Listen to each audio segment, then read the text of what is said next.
Бүген сүз бүйек шәхесебез Бакый Урманчы хакында барыр.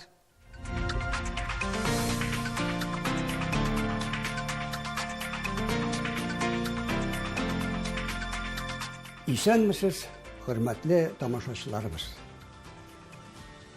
Bir zamanda яшәп иҗат иткән күренекле шәхесләребезнең яшәешен, тормышын өйрәнү өчен бүгенге көндә мөмкинлекләр җитәрлек. Бакый Урманчы, Гомәр Бәширов, Нәкый Сәмбәт, Сибгат Хаким, Миргазиян Юнус, Туфан Миннуллин һәм башкаларның истәлекләрен укыйсың да, чорыбызның сулышын тагын да тулырак тоясың.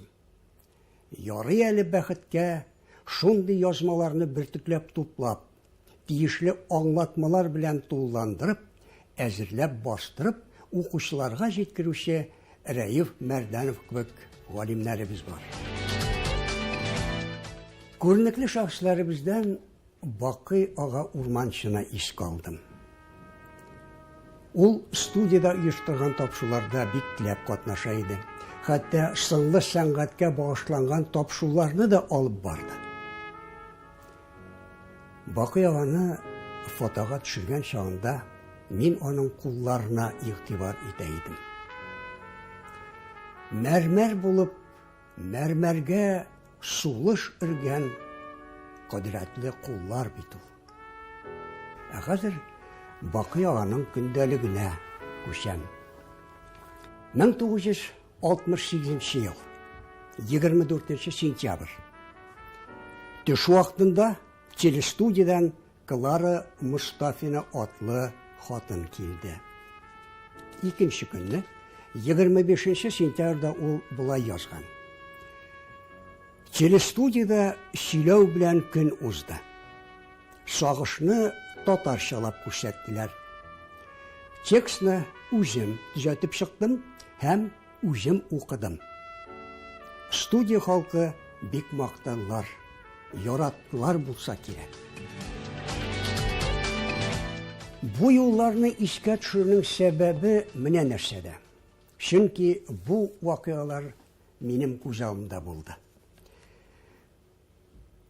Ул елларда студияда тәрҗемәләр редакциясе оештырылган иде. Шуңа күрә студияда тиешле аппаратуралар урнаштырылды.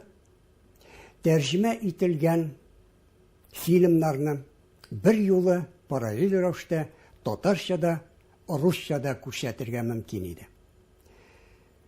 Тик иләрдә инде телевизор караганда аны приставка аша карау таләп ителде. Тимәгә башасында үзең теләгән телдә тыңларга мөмкин иде.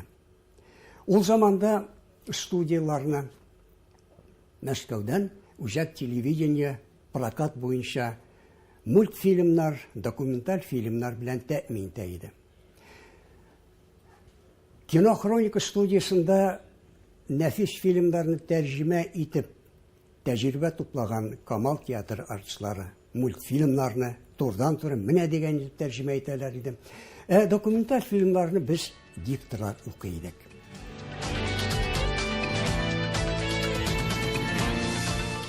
Ул заманда бер вакыт менә шулай эшләп алдык. Хәзер искә төшергә генә калды. Тәрҗемә редакциясеннән Клара Мустафина Сагыш фильмын татарчада, русчада күрсәтергә теләп, Бакый ага Урманчыга мөрәҗәгать итте. Бакый ага катнашында Сагыш фильмын менә әлеге технология буенча ике телдә бирү өчен студияга җыелдык. Әмма әле әйтелгән технология буенча аппаратураны кили алмадык.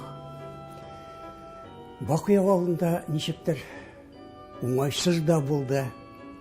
Ләкин Бакый ага чыгу юлын да тәкъдим итте. Ул текстны үзе карап, төзәтте, өстәмәләрен язды һәм үзе татарча укыды. Тапшыруны башлап, бүген студияда Сагыш фильмының герое Бакый ага урманчы дип тәкъдим иттем. Сөйли башлады. Бакый ага үзенә генә хас интонация белән күтәренке рухта менә дигән итеп фильмны Я укыды. люблю так же, как Волгу. Сокланырлык булды. Әйбәт килеп чыкты. Разве можно их не любить?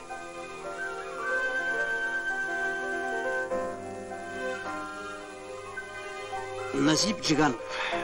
Я давно знал его и давно мечтал увидеть эту интересную голову.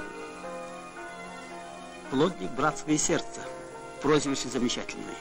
У этого человека. Сөйләгәндә Бакый аганың бер фикере күңелгә кирип калды.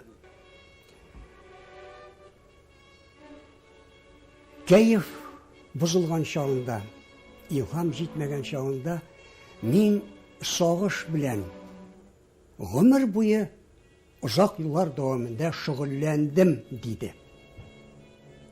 Хикмәт нәрсәдә? Чөнки бит инде ул күргәзмәләрдә күрсәтелгән. Тамашачылар аны тиешле мәгънәдә аңлап кабул иткәннәр. Менә шушы сорау озак еллар минем күңелемдә сакланды. Һәм ниһаять бу сорауны Бакый агага бирү насип булды. Ә бу инде гел икенче хикәя. Аллаһ Тәгалә теләсә, бәлкем киләчәктә дәвам иттерермен.